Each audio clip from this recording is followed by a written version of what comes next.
2014년 11월 황교안 당시 법무장관은 세월호 사건 수사에 대해서 이경 1, 2, 3 정장에 대한 업무상 과실치사 혐의 적용을 막지 못했다면서 광주지검장을 크게 질책했습니다. 조국 장관은 심각한 투의 상태를 고려해서 압수수색에 해달라고 진행했습니다. 어떤 것이 수사 결과를 생각하십니까? 네, 뭐 비교하긴 뭐합니다만, 네, 훨씬 더 직접적인 수사 지시라고 생각하네요. 검사장 말씀. 조국 피의자 조국 저희들은 진단서조차도 위조된 게 아니냐는 의문을 갖고 있습니다. 총리 한번 진상 한번 규명해 주시겠습니까? 네, 검찰이 이렇게 대대적으로 수사하고 있으니까요. 빨리 진위를 가려 주리라고 믿습니다. 피의자를 왜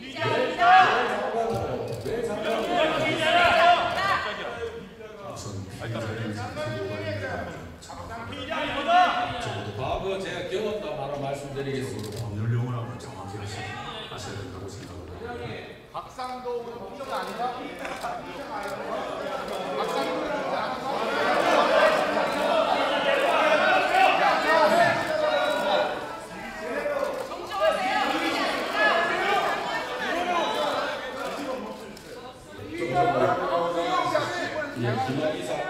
김학의 사건으로 대통령 수사 지시에서 제가 피의자로 전환돼서 수사받았습니다.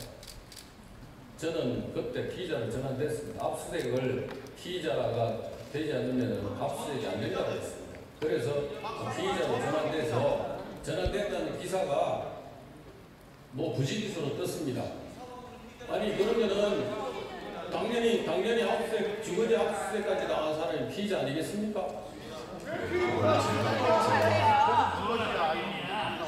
제가 신문을 읽기로는 그 영장에 조정안은 표기되어 있지 않은 것으로 알고 있습니다. 그러면은 다툼이 있다고 해서 제가 피의자로 부르는 게 부적절합니까? 제가 그런 얘기는 아니라고 생각합니다.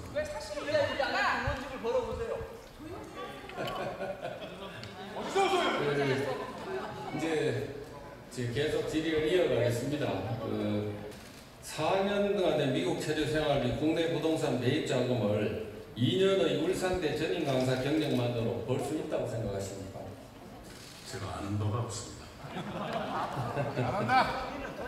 형편이 어려운데도 장학금 못 받아서 학업을 이어가는 학생들에게 어떤 말씀을 드려야 될까요? 총리 답변 좀 주시죠.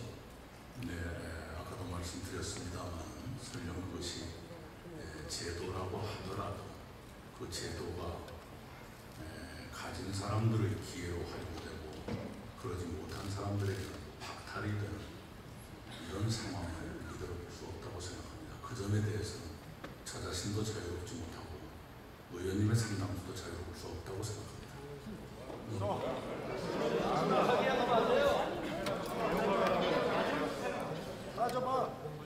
조국 후보자 지명 체제 건의할 생각이 없냐고 하니까 총리께서 인사청문회 결과 보고 판단하겠다고 하셨습니다. 청문회 후에 총리 어떻게 판단을 하셨습니까? 네, 아까도 말씀드렸습니다만 대통령께 저의 의견을 충분히 말씀드렸습니다. 아니 대통령께 의견을 말씀드린 걸 제가 여쭌 게 아니고 총리께서 어떻게 판단하셨는지를 여쭙습니다. 그것을 대통령께 말씀을 드렸기 때문에 저의 의견을 여기서 공개하는 것은 적절치 않다고 봅니다. 조국 청와대를 방문했다 하는 보도가 있었습니다. 검찰개혁을 이뤄내 명예를 회복할 기회를 달라는 취지로 호소했다고 이렇게 이제 보도가 됐습니다. 이게 사실인가요? 정확치 않은 보도가 아닐까 하고 생각합니다. 총리께 이런 얘기를 한번 물어보겠습니다. 피의자 조국이 청문회에서 거짓말을 한 것으로 의심받고 있었던 이때 상황입니다. 관련 부처들이 나서서 객관적인 사실관계를 파악하고 대통령한테 이런 내용을 보고해야 되지 않습니까? 네, 이 상황에 대해서는 대통령께 보고가 되고 있다고 생각하고요. 아까 읍소를 사실이냐 전제하고 말씀하시는 것은 조금 섣부르지 않을까 생각합니다. 이번에 문제가 된 후보자의 딸이 의전원에 제출했다는 표창장에 제가 제보받은 내용과 언론의 보도 자료를 종합해서 우측 것은 제가 임의로 만든 것입니다.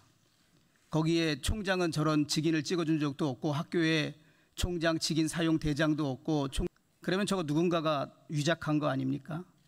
네, 그 문제는 진실이 지금 가려지고 아니 있습니다. 그렇지만 저렇다면 저건 누가 봐도 상식적으로 위조라고 볼 수밖에 없는 거지요. 그 가정을 그래서 검찰에서 저걸 가지고 압수한 걸 오른쪽 걸 가지고 그 다음 한번 보여주십시오. 만일에 이게 총장의 가짜 위조 표창장이라면 만약에 저게 위조로 된다면 법정형이 이렇고 공소시효가 남아있다는 말씀을 제가 드리는 겁니다. 네, 의원님. 아니 예, 답변해 보십시오. 네네. 내일 청문회가 예정이 돼 있고요. 검찰에서 조사를 하고 있습니다. 그런데 의원님께서 만약에 이렇다면 이렇다라고 하시는 건 적절해 보이질 않습니다. 우리 총리님 혹시 일제 피해를 집안에서 받은 적이 있나요?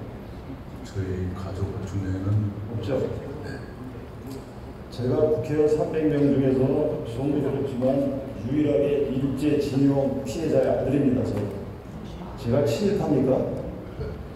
제가 친일파예요. 그렇게 많은 사람이 있습니까? 우리 자유한국당 보고 친일파라고 저도 포함되는 거 아닌가요? 의원들 니네 아버지 뭐 했냐고 그러고 우리 아버지 징용 갔어요.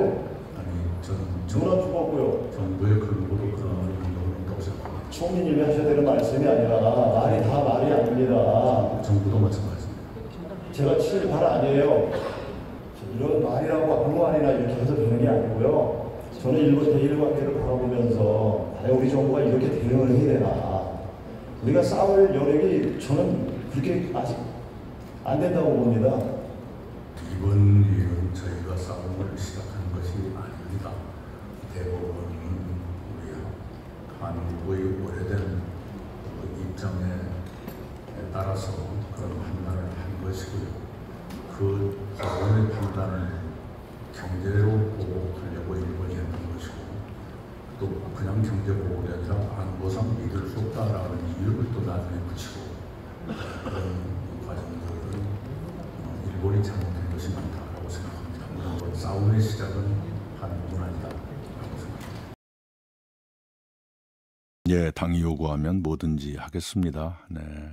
그리고 여러 가지 흐름으로 볼 적에 어떤 지역을 맡게 되는 쪽으로 가지 않는가. 그것도 당에서 무슨 판단이 있겠죠. 이것 주십시오, 저것 주십시오는 일절 않고 있습니다. 총리직 그만두고 나서도 안 하실 생각이세요? 네, 그건? 당에서 무슨 제안이 있다면 생각해 보겠습니다. 기왕이면 누가 왔으면 좋겠다. 뭐 이런 것도 생각. 아이고, 그런 게 어디 있습니까? 그런 게 어디 있습니까? 네. 황교안 대표가 정말 경쟁자로 출마를 하신다면 뭐 도리가 없지 않습니까? 마다하지 않겠다. 네, 아니 그거야 어떡하겠습니까? 어떻게 하겠습니까? 반기진 않으세요? 뭐 일부러 반길 것도 없지만 피할 재간도 없는 것 아닙니까? 자신은 있으십니까? 아이고 너무 앞서가고 있습니다. 네.